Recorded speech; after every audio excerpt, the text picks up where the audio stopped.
New cameras, new Hyperdecks, and now a way to live stream at up to 4K 60 frames per second from Blackmagic devices. Let me fill you in with everything that was announced at the Blackmagic live production event today. So the first new device that we saw is the Blackmagic Web Presenter 4K, which is obviously an upgraded version of the recently released Blackmagic Web Presenter HD, but it does what it says on the tin. It allows you to live stream and broadcast in resolutions up to Ultra HD. So that's 2160 at 60 frames per second. So now that you've got basically a device where you can input and live stream anything from 720p at 25 frames per second all the way up to 2160 at 60 frames per second, and there is a Teranex converter in there as well, so it'll upscale and downscale as you need. So if you plugged in a 4K 60 a 2160 60p into the device and you only wanted to live stream at 1080p 60, it will do all that cross conversion for you. So that's absolutely fine. It's a great new feature in there. In terms of the physical device itself, the actual look and feel, not much has changed. The only real thing to note is that the physical SDI ports on the device have been upgraded to 12G SDI inputs, and there's a loop out as well, which is 12G SDI. One other really cool feature that has been upgraded for the Web Presenter 4K is the ability for the Web Presenter to be seen as a webcam input, so that when you plug in via a USB-C cable to a computer, your device actually sees the Web Presenter as a webcam.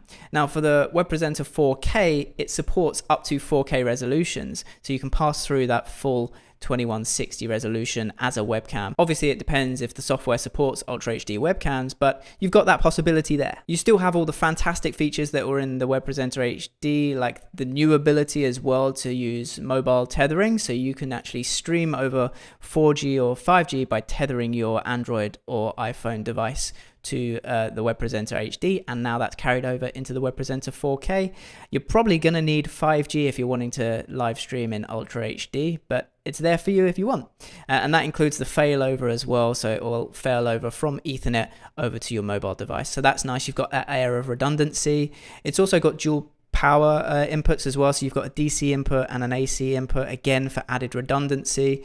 And the other thing to note is you still get the monitor output, and I believe that's over both SDI and HDMI on the Web Presenter 4K. So you get that beautiful display which gives you all the information that you could need about your video and audio signals and your streaming as well. It gives you a plethora of information, and you can put that on an external display over HDMI or SDI. It's still the same size, a third of a rack mount, so it'll sit nicely next to things like Hyperdecks, and we'll come on to that in a second. And in terms of the price, it's not a big jump up from the HD version. That is $495, and then for the 4K version, it's $695.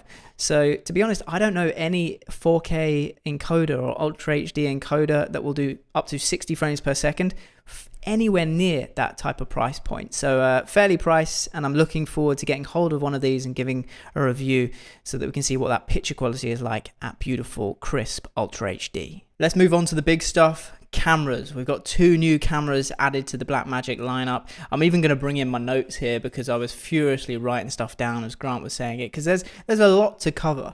As I say, two new cameras. They're basically what Blackmagic have done. They've upgraded, and it was very much a needed upgrade to the studio camera lineup with the brand new Studio Camera 4K Plus and the Studio Camera 4K Pro. Now I'm going to concentrate more on the Pro. That's the one that's got all of the interfaces and the features, and then I'll touch on what is sort of lost from that for the Plus version, and I'll give you the prices for both of them. So firstly, before I talk about the actual aesthetic of the device itself, it is a 4K Ultra HD camera, so it will shoot up to 2160 at 60 frames per second. And look at these photos. I personally, I think it's going to split decisions, but I personally think this is a really good looking studio camera. Usually studio cameras are bulky, big and ugly, but this one's quite nice. I'm someone that's been used to working with Ursa Broadcast and Ursa G2s with a studio viewfinder on top, and it basically is a studio viewfinder but with a Blackmagic Pocket Cinema 4K sensor crammed in, all into one compact, lightweight device. I'll give you some of the specs in a second, but let's actually look at the interfaces and what you get on the side of this device, because that's quite important here. Looking at side number one here, you've got two USB ports. I'll come on in a second to what those actually do. You've got two XLR audio inputs, both of those phantom powered. You've also got, which was a nice addition, lots of people happy about this, a 5-pin talkback connector, something that was missing, I believe, from the original studio camera lineup. So you can use that for talkback, or you can use the 3.5mm headphone and mic jack, and you also do have a 3.5mm mic input on the side of the device too. Flipping over to the other side, you've got an HDMI output, and again, I'm going to come on to the types of things that that can do in just a second. You've got upgraded 12G SDI inputs and outputs on the side, so that if you're connecting it to a switcher, which is going to be the main use case for these types of cameras, that can be, as I say, up to 2160 at 60 frames per second. It's a full 12G SDI connector, and that's how you get the audio out, the video out of the camera. But also then your return SDI gives you return video, it gives you tally, camera control, and of course talkback and things like that as well. So there's lots that comes down that return SDI. Also on that side, you've got a 10 gigabit Ethernet port, and that is something we're going to cover in just a bit. It opens up a lot of functionality, so I'll save that for just a second. And then you've got ways of powering the device as well. You've got two DC connectors. In fact, there's 3 ways of powering this camera, because you can power it over the Ethernet port too. Just looking at the screen side of the device as well, I just wanted to mention you have, obviously it's a studio camera, so you do have front and back tally lights. You've also got a whole plethora of buttons and dials to be able to turn up things like focus peaking, the brightness of the monitor. You've got function buttons on the left hand side which are completely customizable, so you can turn off things like zebras and whatever you want. It's very similar in terms of menus and abilities to the Blackmagic Pocket Cinema camera range. And talking of that as well, just like the Pocket Cinema camera, you have this beautiful display on the back. It's a 7-inch display, which is as well touchscreen. So it's really easy to navigate around the menus of this new studio camera, because you've got that touch screen control as well. Taking a look at the bottom side of the camera as well, you've got various tripod mounting holes, and I believe you've got a tripod mounting plate as well on the bottom of the camera. And then if we look at the front of the camera too, this is the thing where I saw lots of comments on. It is a micro 4/3 lens mount on the front of the camera, and there were some people loving this, other people saying, God, it's almost a perfect camera if there was an EF mount, or if there was, if it could be interchangeable mounts, which I must admit, the Ursa can be an interchangeable mount. You can hot swap whatever you need. I'm quite surprised this camera doesn't have the same ability. It might have something to do with the sensor, I don't know.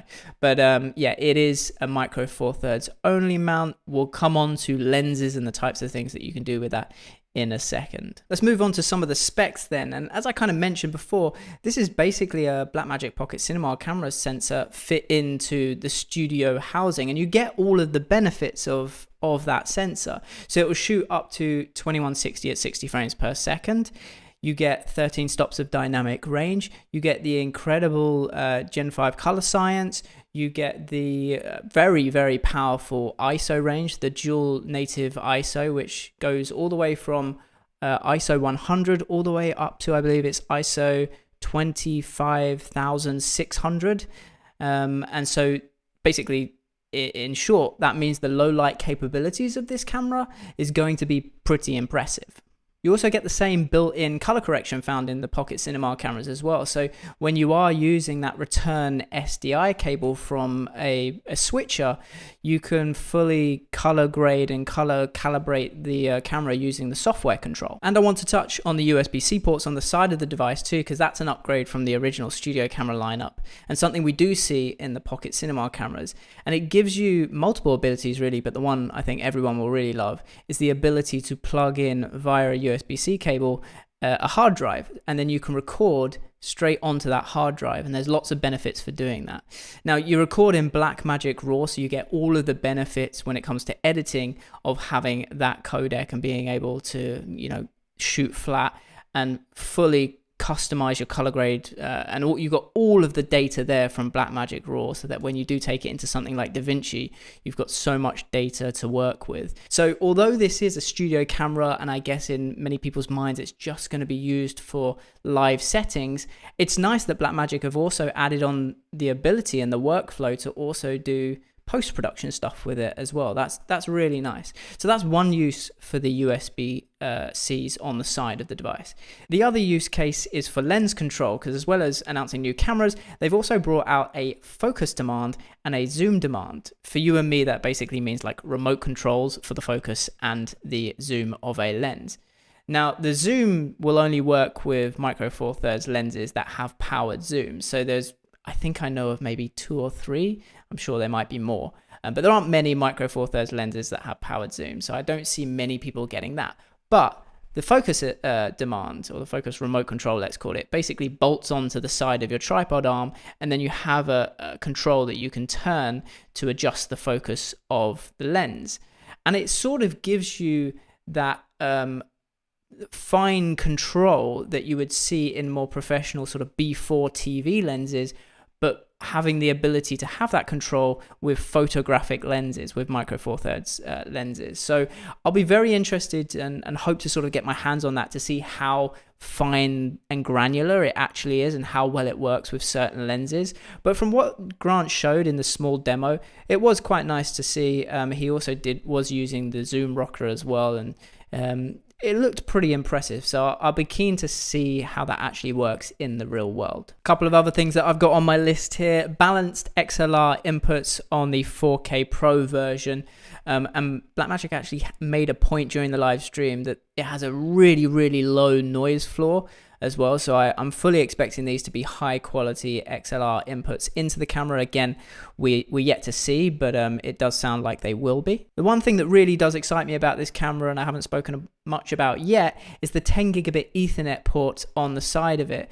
And Blackmagic have announced alongside the camera something called a Blackmagic Studio Converter. And when you pair the two together, it essentially allows you to have a one cable operation with the camera, and that's for power, it's for sending a video signal back to the switcher, it's for a return video signal, the tally lights, the comms and talk back.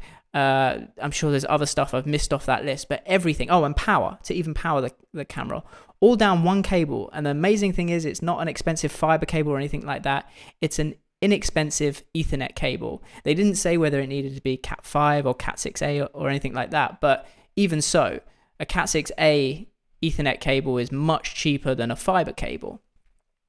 So yeah, it essentially is a cheaper version of SMTP fiber, I would imagine. I don't actually know the protocol between the two devices, but what it allows you to do is you get the studio converter box and you have that at the side where your switcher is, and that converts everything back to, you know, like video out to your switcher via SDI and your switcher into the box for the talkback and things like that. And then it's one Ethernet cable from the converter box all the way into the Ethernet port on the side of the camera.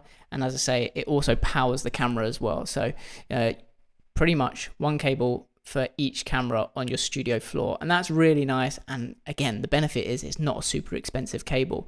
And if it gets damaged, you can just replace it. So that's something I'm really keen to get my hands on and test for you guys and see whether it's reliable, whether the quality is good. It does support, again, because it's a 10 gigabit connection, it supports the full 2160 60p feed. And Grant did say in the stream actually that when you put the camera in HD mode, it only uses a 1 gigabit connection. And it's at that point that sort of the ding went off, that in a past live stream when Grant was announcing the ATEM Mini Extreme, he also hinted and even pointed at the ATEM Mini Extreme's Ethernet port and said, we're going to be able to do something cool, or you know, we're going to be able to expand on what we do with the Ethernet in the future. So they haven't announced anything for the ATEM Mini yet, but don't be surprised, guys, if we see this sort of technology also imported into the ATEM Mini Pro. The possibility to maybe go directly from camera to ATEM over an Ethernet cable, or even possibly like Hyperdeck to ATEM over an Ethernet cable. It could be coming. I'm just putting it out there. I've got no idea, but we'll see. So that's the Blackmagic Studio Camera 4K Pro, but I did mention there was a 4K Plus version. And that is a version that Blackmagic sort of said, well, what happens for maybe like ATEM Mini users who don't need all of these Pro features but still want a good quality studio cameras. You know, they don't need SDI because it's a HDMI based workflow. And so they came out with the Blackmagic Studio Camera 4K Plus, which strips down some of the interfaces. It takes out things like the XLR audio connectors and really goes to bare basics with an HDMI output and not much more than that, to be honest, but still allows you to have still the full 2160 60p quality from that camera, but go for a HDMI based workflow. And what's really cool is when you plug over an HDMI cable the camera into an ATEM Mini Pro or ATEM Mini Extreme ISO, for example, everything still works, like camera control, tally, all over that one HDMI cable. So as you would expect, again, with the Blackmagic Pocket Cinema camera range, it has the same sort of infrastructure to be able to still work over a single HDMI cable. And yes, for those asking, if you use bidirectional mini converters or micro converters as well, you can do longer runs by using 2 SDI cables with those converters too. So that's nice. Also, the price wise of that is quite nice. So the Studio Camera 4K Pro, which is the big version, comes in at, or starts at, I believe, $1,795, so $1,795, that is. The stripped down 4K Plus version is, again, a stripped down price of $1,295, which is roughly in the same ballpark as a Pocket Cinema camera 4K. Moving on to our final product that Blackmagic actually announced, or I say product, it's actually a suite of 4 products. They have totally upgraded the Hyperdeck family. We have 4 new Hyperdecks. We've got the Hyperdeck Studio HD Mini, the HD Plus, the HD Pro, and the 4K Pro, and I'm going to go through each of those. Starting with the HD Mini then, and actually taking a look at the physical device, that's where we noticed the first difference to the old HD, I can't even remember what it's called, Hyperdeck Studio Mini, I think it was just called.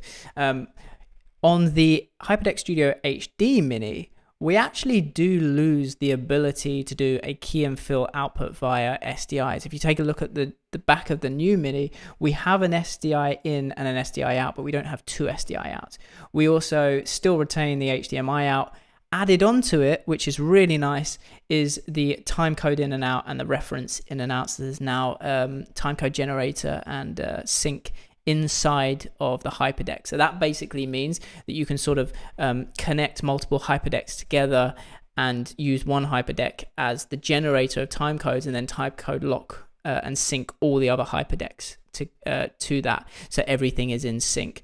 I'll go into probably more detail on how that works in a future video. I want to get one of the units first and test it out, but it definitely will be useful in many workflows. What can you do with the Studio HD Mini then? Well, you can record and playback up to 1080p 60 frames per second, and that's in H.264, ProRes, or DNX HD.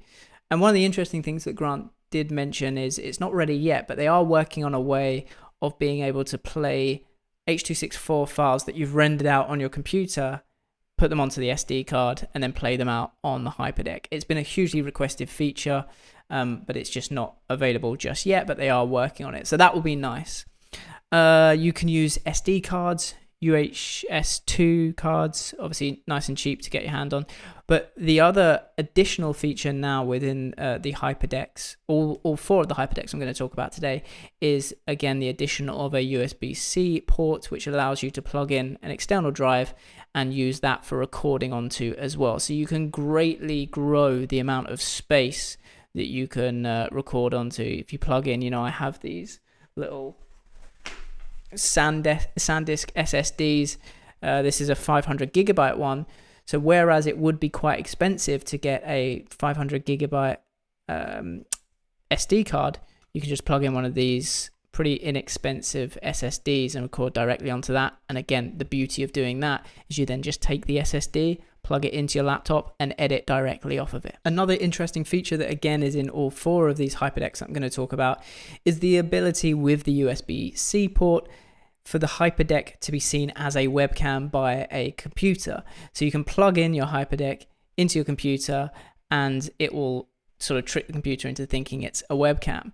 Now, what wasn't made clear is whether that would only work for when you're playing something back. So let's say you you record an interview onto your Hyperdeck and then you want to play that out into a Zoom call later on, you could just hit play on the Hyperdeck and then it just plays into Zoom, for example, which is a really cool use case and feature. Whether that's the only thing that would work, or also you have the ability that when the Hyperdeck is in record mode, it will also pass through that input into your computer, so you can use that as like a regular webcam. So you can record on the Hyperdeck and pass it through to, again, Zoom as a webcam input, for example. So this is sort of like the basic device that we kind of similar to the original Hyperdeck Studio Mini. However, obviously removing the ability to do key and fill on this device. And because they've removed some features from this device, they've also lowered the price. So this is coming in now at $495, which is pretty good. Now, the next one up from this, also announced today, is the Hyperdeck Studio HD Plus. And me personally, this is the one that I love. The first thing to note is it does have a different physical size and look. It's not a third of a rack mount anymore. It's actually grown a little bit and it's now half a rack mount. But just look at the photos, like the front transport controls on the front there are just fantastic. Again, you still get the two dual SD cards, so they'll hot swap between each other so that you can technically do continuous recording if you just unload one SD card, back it up, wipe it, put it in as the other one's working. So you get the dual slots, you get the beautiful transport controls on the front here, and there's a few additional ports and buttons on the front. Towards the left hand side you'll see up at the top there is a speaker icon, and I really like this feature because if you push in the button, it's actually got a speaker built into the front of this new Hyperdeck, so you can hear the audio that is being recorded or sent into the Hyperdeck. And that's really useful. If you've got multiple of these in a rack, you can just go through and press the button and make sure the correct audio is going to that device. So I like that feature. There's also a headphone jack as well on there if you want to stick some headphones in and monitor it more closely. Taking a look at the back of the device, I'm happy to report that we now get back the key and fill feature. So we do have an SDI out A and an SDI out B port for that key and fill. And also it's worth mentioning that the SDI connectors in this device are all 6G SDI. And the HD Plus will actually do H.264 recordings up to 1080p 60. But then if you want to use ProRes or DNx HD, it will actually do it up to 2160 at 30 frames per second. Now, one thing I didn't mention before, but is actually in all four of these Hyperdecks, is a new codec called H.264 SDI, which is actually 10-bit 422. So it's very high quality H.264 recordings, also available on all four of these Hyperdecks. And if we just take a look at the back again, there's a couple more things that I just want to point out here. We've got the HDMI port. We now have an HDMI input as well as an HDMI output on the back of the Studio HD Plus. And we also have the addition of a monitor output in the form of an SDI connector.